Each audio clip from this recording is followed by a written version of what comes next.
রমার রান্নাঘরে সকলকে স্বাগত। আজকে দেখুন আমি যে রেসিপিটা দেখাবো সেটা হচ্ছে কচি এঁচোড়ের ডালনা। এবার কচি এঁচোড়ের ডালনা কিভাবে করছি দেখুন। আমি এই যে কড়াতে তেল বসিয়ে দিয়েছি গরম হওয়ার জন্য। তো আমি সাদা তেল দিয়েছি 3 কলা আর সর্ষের তেল দিয়েছি 3 কলা।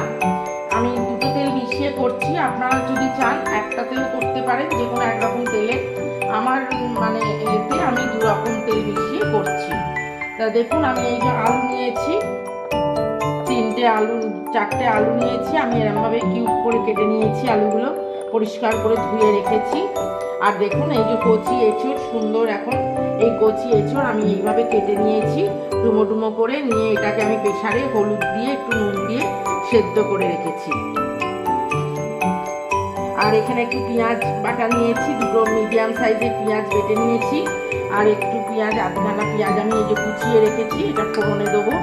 আর এখানে একটু 1 ইঞ্চি আদা, 5 কোয়া রসুন আর 4-5টা পাকা কাঁচা লঙ্কা আমি এখানে পেস্ট করে রেখেছি। এবারে দেখুন আমি রান্নাটা কিভাবে করি, আমি সেইটাই দেখাচ্ছি একদম সহজভাবে। আর খুব সুন্দর খেতে হয় যেভাবে আমি দেখাচ্ছি, ঘরোয়াভাবে। তেলটা অনেকটাই গরম হয়ে গেছে, এবার আমি আলুগুলো ছেড়ে দেবো। এই দেখুন আলুগুলো আমি তেলে একটু ভেজে নেওয়ার জন্য দিয়ে দিলাম। এবার দেখুন একটু নুন দিয়ে দিচ্ছি, সামান্য একটু হলুদ দিয়ে দেবো, সামান্য একটু হলুদ দিয়ে দিলাম। এই নুন হলুদ দিয়ে আমি আলুটা আগে প্রথমে ভেজে নেব। এই যে দেখুন বন্ধুরা আলুটা আমার ভাজা হয়ে গেছে, এবার আমি আলুটা তুলে নিচ্ছি। এবার দেখুন আমি এই এঁচোড়টা একটু ভেজে নেব, এঁচোড়টা একটু ভেজে নেব। এই যে দেখুন বন্ধুরা এঁচোড়টা আমার ভাজা হয়ে গেছে, একটু হালকা করে জাস্ট ভেজে নিয়েছি। এবার এই যে এঁচোড়টা তুলে নিচ্ছি। এই দেখুন এবার আমি ফোড়নটা দিয়ে দিচ্ছি, একটু জিরে দিয়ে দিলাম আর একটা তেজপাতা।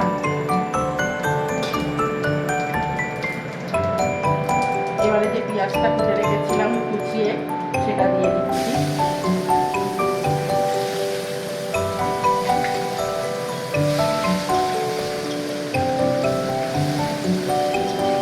আপনারা যদি নিরামিষ করে খান সেটাও খেতে পারেন পেঁয়াজ ছাড়া, পেঁয়াজ রসুনটা দেবেন না।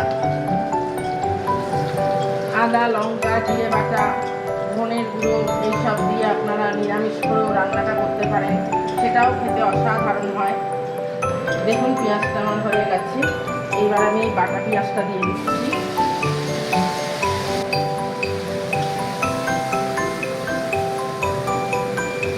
পেঁয়াজ বাটাটা দিয়ে 1 মিনিট একটু কষিয়ে নেব।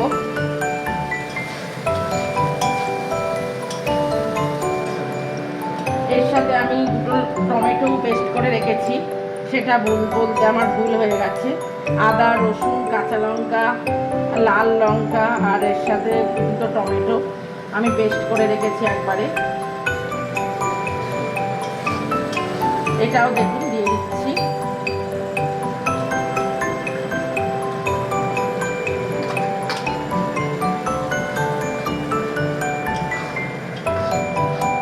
নুন দিয়ে দিচ্ছি, নুনটা আপনারা আন্দাজ মতন দেবেন। হলুদ দিয়ে দিচ্ছি, ধনে গুঁড়ো দিলাম একটু, আর জিরে গুঁড়ো দিচ্ছি। আর একটু আন্দাজ মতন একটু অল্প করে একটু মিষ্টি দিচ্ছি।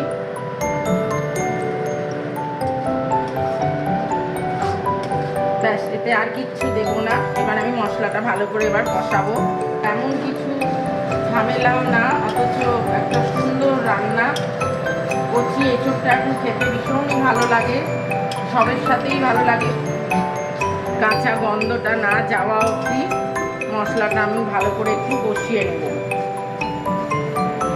এই যে দেখুন বন্ধুরা মশলাটা আমার কষানো হয়ে গেছে।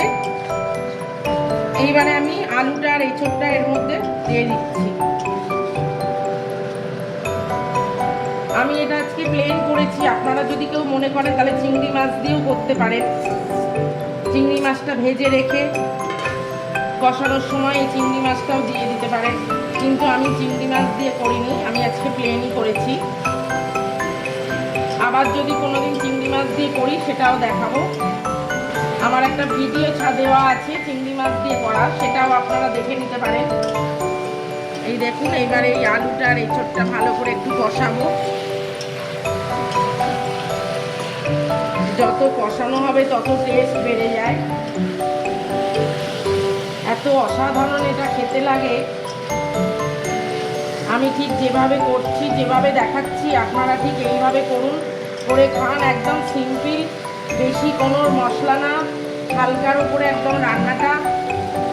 আমি সবসময় সহজভাবেই দেখাই, যাতে কি প্রত্যেকেই যাতে রান্নাটা করতে পারে। ঘরে সবসময় অ্যাভেলেবেল জিনিস থাকে না সেইভাবে, তা সাধারণ জিনিস দিয়েই আমি অসাধারণ রান্না করি। তা সেইটাই আপনাদেরকে দেখাই আর কি, যে আপনারাও যাতে সেইভাবে করতে পারেন। দেখুন বন্ধুরা, এটা আমার কষানো হয়ে গেছে। এইবার আমি জল দিয়ে দিচ্ছি।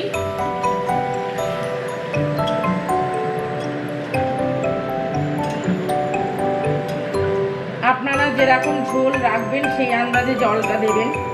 যদি একটু শুকনো শুকনো মাখো মাখো রাখেন তাহলে পরে কম জল দেবেন। আমি একটু ভাতে মেখে খাওয়ার মতন রেখেছি, ওই জন্য একটু জলটা একটু পাতলা পাতলা করেছি, একটু বেশি দিয়েছি। এত সুন্দর টেস্ট হয় বন্ধুরা, এটা একেবারে মাংসকেও হার মানিয়ে দেয়, এত অপূর্ব খেতে লাগে। আপনারা একবার আমার কথা মতন এইভাবে রান্নাটা করে খেয়ে দেখুন কেমন লাগে। আমার চ্যানেলকে সাবস্ক্রাইব করবেন, পাশে বেল আইকনটা ক্লিক করে দেবেন, লাইক দেবেন, আর কমেন্ট করে জানাবেন রান্নাটা কেমন খেতে লাগলো। এটা একটু ফুটবে, ফোটা অবধি একটু অপেক্ষা করব। দেখুন বন্ধুরা, এটা আমার একদম হয়ে গেছে। এই যে দেখুন, একদম সুন্দর, একদম তরকারিটা আমার পুরো কমপ্লিট।